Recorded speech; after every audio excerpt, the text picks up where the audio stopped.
I'm sure you'll have some obstacles. Did you have any issue with the family? Any issue with the previous friends, the career? Well, my previous friends mostly were Muslim. Okay. So that wasn't a makes huge it problem. But I did have colleagues that were women that were not Muslim, and they were very upset what happened. But the main problem was family. I mean, my dad is very open-minded, and so is my mom, very tolerant. My mom's a refugee from the 1974 Turkish invasion. Mm-hmm. But my sister was like engaged to a Turk for 10 years. I mean, they're very open-minded. But my dad was mostly upset, not because of the cultural change. Yes, my mom was upset because I changed my name, which I shouldn't. What year was that, by the way? I forgot. This was 2002. Oh, right after 9/11. Now, where Islam is really Yeah, a of course. problem. I Yes. mean, come on, where are you going, guy? Yes. So my dad was upset because he said, "Why are you going backwards for? The things I taught you was moving away from religion, being progressive, liberal, humanist, spiritual." That was his issue. So he was really upset because he was like, all the experiences he had in his life that he learned from, it's as if I threw that in his face. Yeah. And obviously we would argue for the first few years, but it would be like a friendly, loving kind of argument, but it would be intense. It would be very stressful. I think the worst mistakes I did in that period was to basically make out as if my dad was incompetent and that he wasn't my hero anymore. Because my dad was always my hero, and he still is. I mean, his values are phenomenal. He's like a walking Muslim without faith. All he needs is the faith. May Allah guide him. I mean, he recently said that he believes Muhammad is a prophet. Allahu Akbar. So, and he believes God is one. So he's almost there. He's there. He's almost there, inshallah. So, Inshallah. I'm sorry. Akhi, this is beautiful. That's what we love, the passion. And alhamdulillah, alhamdulillah.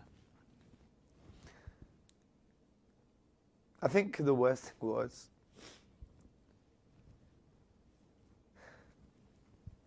and this advice to new Muslims, that subconsciously, just because you've found the truth, you think everyone who loved you is baseless now, and you want to try and make sure that they're wrong and they're bad.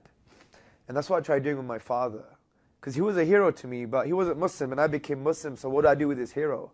So I was trying to hack him down, basically, and I would really make him feel really, really bad, or pick the smallest mistakes he did in his life and make them huge.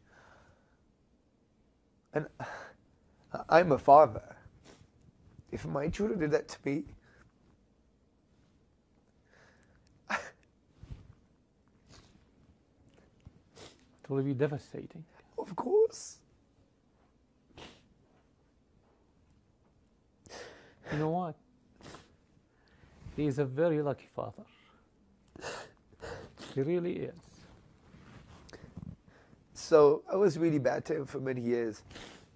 And I went on this kind of psychology course that makes you realize how bad you are, right? Like, it's your fault. Take power in the relationships you have in your life. And I realized that I treated my dad so bad. So I called him up after 6 years or something being a Muslim. And I said, "Dad, I need to speak to you." He was in Greece nursing my grandfather. My dad was a very nice guy. He was wiping his backside, changing his clothes, and he nursed That's my. a wonderful man. Of course, he nursed my granddad for 3 years, and I never knew he could do it. I was really, really, really, really impressed with my father, because my dad is a very loving guy, but he hates blood and he hates mess.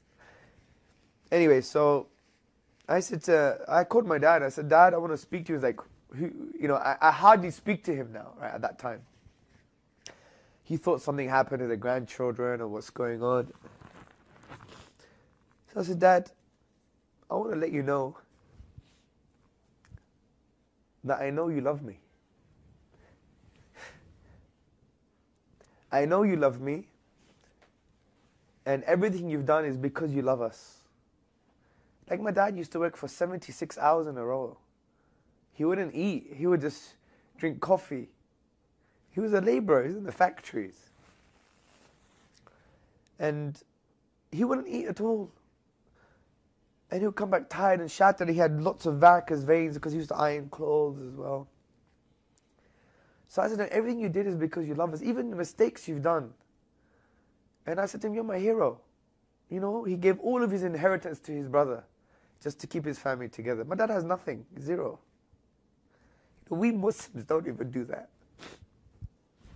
As you see, he's a Muslim without knowing Exactly. or without adopting the faith or Yeah. professing the faith. But Of now course. you see it. Like my dad would stay awake for other people to sleep.